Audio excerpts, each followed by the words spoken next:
I've been teaching college courses for many moons now. I've had brilliant students, I've had mediocre students, I've had students who made me fear for the gene pool, including one girl who couldn't accept that whales were real. This Kevin, though, was possibly the dumbest individual I have ever met, the type who wouldn't remember to breathe without external prompting. Shortly after the term started, Kevin approached before the start of a class to complain that he'd gone to my office and I wasn't there. Of course I wasn't, because he hadn't gone during my office hours, which were posted in the hard copy of the syllabus on the course site, and in a "so large my blind grandmother could read this, and she's dead" font on my office door. I reminded him of my office days and hours and where they were posted. He just nodded and said, "Okay, okay," in what really did seem like acknowledgement. The next week, he again accosted me, complaining that he'd gone to my office and I wasn't there. I went over my office hours again, now wondering if he was a few squirrels short of a tree.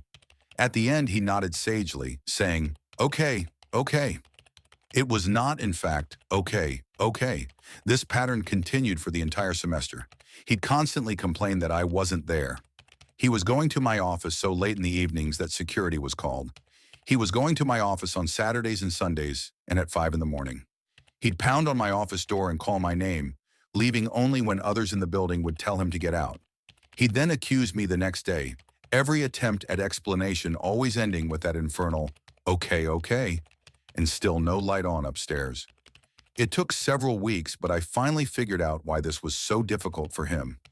I then had to explain to a grown man that teachers don't actually live in their offices. That he was genuinely floored by this still keeps me up at night.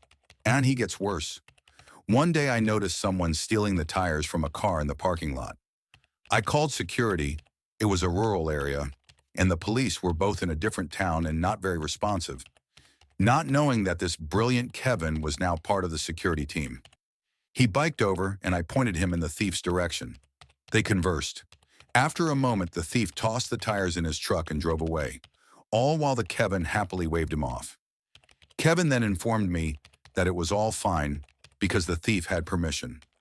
I just blinked at him for a moment, briefly wondered if his parents were cousins, and asked how he knew the thief hadn't been lying. Did he get a name for the car's owner? Did he call that person or verify the story in any way? Did he get ID? Kevin's face fell, because of course he hadn't. He then hesitantly asked if he should bike after the thief, who was long gone by then, and I wouldn't have wanted someone this abysmally stupid to go after a criminal anyway. I called the real police, who did precisely nothing, but the thief was caught later, stealing other tires. Kevin was always happy to see me as he biked around in his security uniform. He was nice enough, but I never stopped hoping he wouldn't have children.